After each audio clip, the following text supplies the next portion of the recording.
प्रिय छात्रों, आज हम किसकी झलक किसकी छाप ईवीएस के बारे में पढ़ेंगे।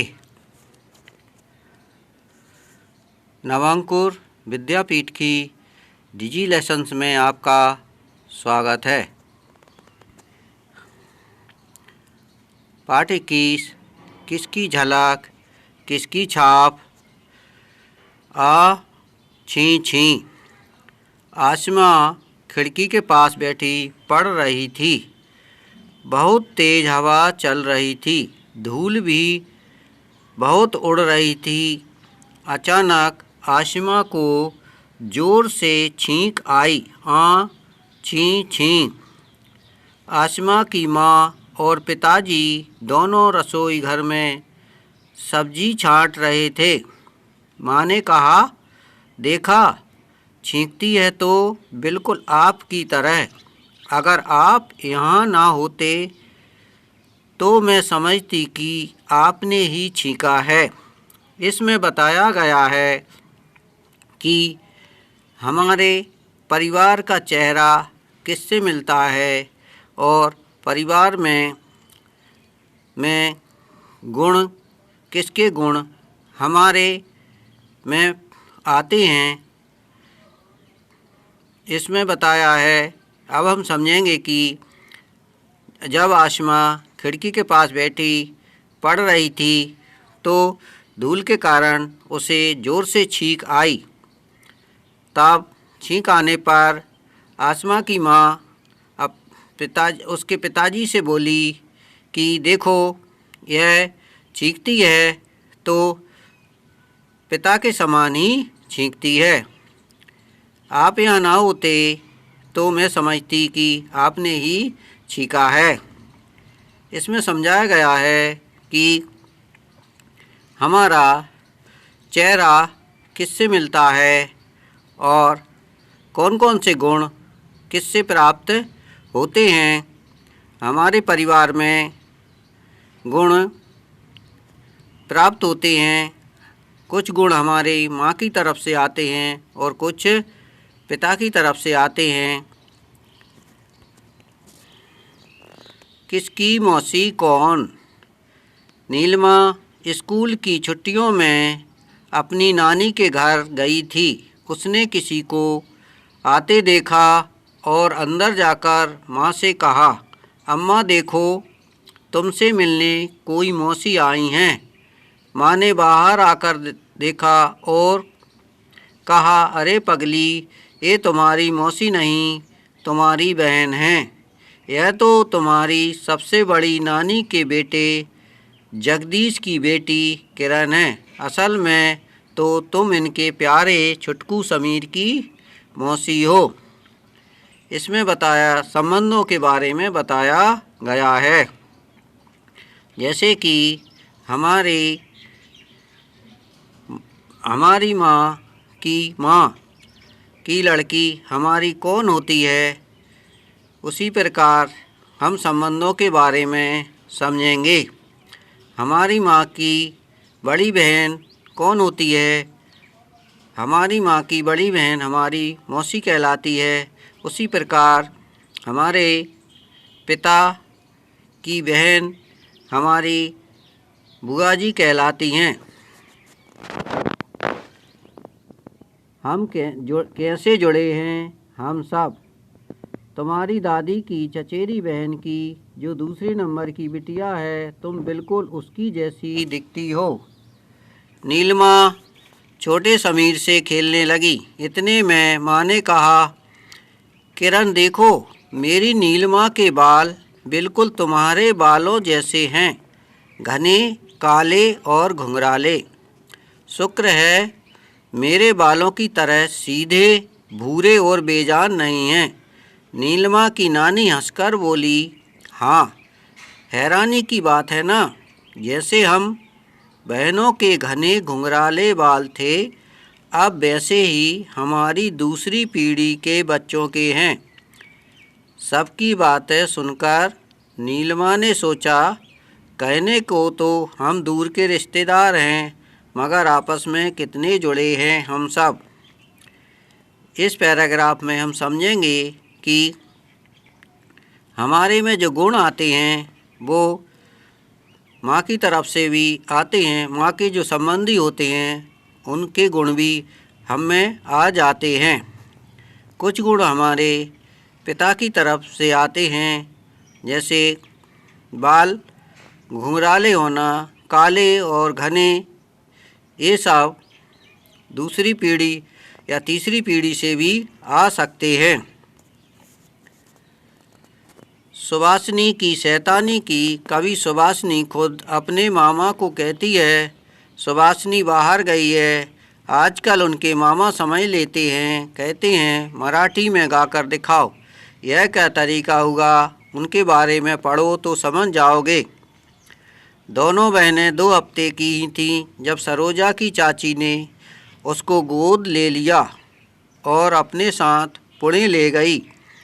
चाची के घर में सभी को संगीत का बेहद शौक़ है। सुबह की शुरुआत ही संगीत से होती है। सरोजा को बहुत से गीत और गाने आते हैं, दोनों भाषाओं में, मराठी और तमिल।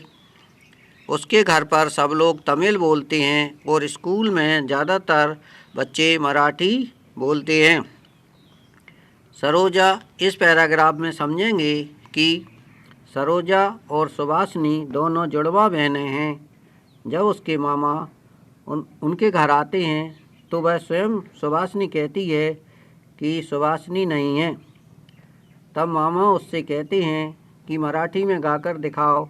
वे समझ जाते हैं कि ये सुभाषिनी है, क्योंकि सुभाषिनी को दोनों भाषाएं आती हैं, मराठी और तमिल। सरोजा को गीत और गाने आते हैं, मराठी और तमिल भाषा आती है। सब लोग तमिल बोलते हैं, जबकि सुभाषिनी को केवल एक ही भाषा आती है। सुभाषिनी चेन्नई में अपने पिता के साथ रहती है। उसके पिता कराटे के कोच हैं। 3 साल की उम्र से ही सुभाषिनी बाकी बच्चों के साथ कराटे करने लगी।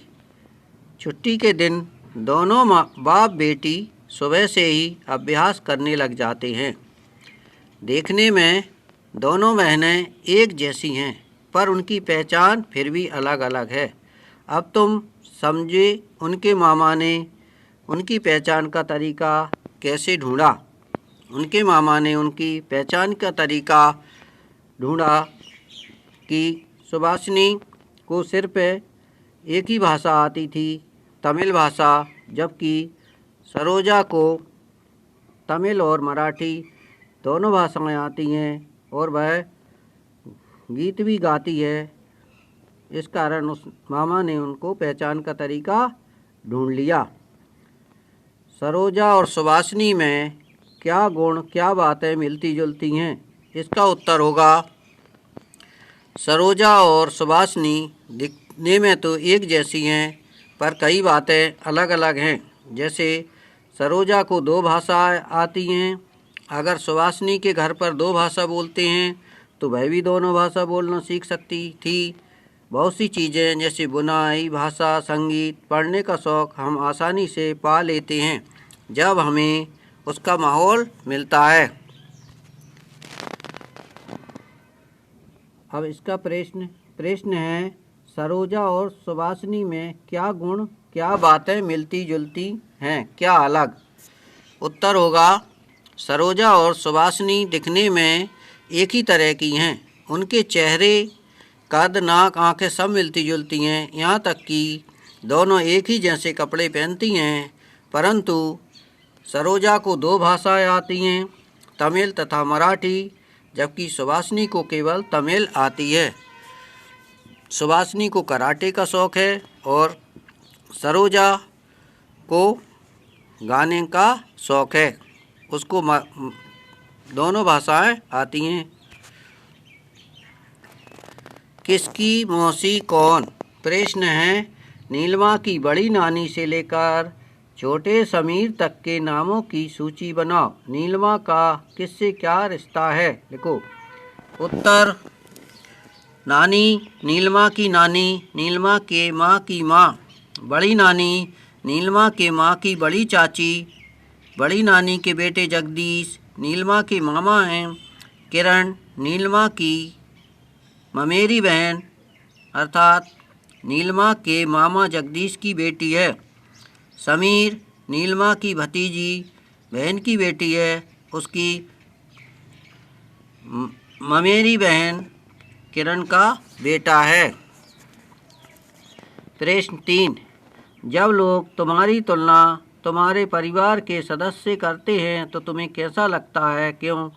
जब लोग मेरी तुलना मेरे परिवार के सदस्य करते हैं तो मुझे बहुत अच्छा लगता है, क्योंकि मुझे लगता है मैं भी अपने ही परिवार की तरह हूँ, उनका एक अभिन्न हिस्सा हूँ। तुम्हारे घर में सबसे ऊंचा कौन हंसता है? मेरे घर में सबसे ऊंचा मेरे पिताजी हंसते हैं। क्या माँ बाप से नहीं मिला? सत्ती कुछ ही महीने की थी जब उसकी एक टांग में पोलियो हो गया। इतने वर्षों में उसने कभी भी अपनी इस दिक्कत को अपने काम के आड़े नहीं आने दिया। दूर दूर तक पैदल जाना और कई मंजिल सीढ़ियाँ चढ़ना उसके काम का हिस्सा रहा। अब जब उसकी शादी हुई है तो लोग उसे बच्चा पैदा ना करने की सलाह दे रहे हैं। उसे खुद ही डर है कहीं उसके बच्चे को भी पोलियो ना हो जाए। फिर उसने डॉक्टर से सलाह ली। इस पैराग्राफ में बताया गया है कि जब किसी को पोलियो होता है तो उसके बच्चों को पोलियो की बीमारी नहीं होती है और पोलियो वाले विकलांग लड़के लड़कियां भी सभी काम करते हैं जो दूसरे करते हैं। क्या तुमने कहीं पोलियो के बारे में पढ़ा है? इसका उत्तर होगा हाँ, मैंने पोलियो के बारे में किताबों, अखबारों, पोस्टरों में पढ़ा है। पोलियो के संबंध में टीवी पर भी हमेशा प्रचार दिखाए जाते हैं। पोलियो एक खतरनाक बीमारी है जिससे लोग विकलांग हो जाते हैं। उनके पैरों में चलने की ताकत नहीं रहती है या कम हो जाती है। प्रश्न नंबर 2। क्या तुमने पोलियो की दवाई पिलाने के बारे में कोई खबर पढ़ी है? इसका उत्तर होगा हाँ, मैंने पोलियो की दवाई पिलाने के बारे में खबरें पढ़ी हैं। पोलियो की दवा पिलाते भी देखा है। सरकार द्वारा पोलियो की दवा पिलाने को समय समय पर पल्स पोलियो अभियान चलाया जाता है। बच्चों, नवांकुर विद्यापीठ में आपका स्वागत है। धन्यवाद बच्चों।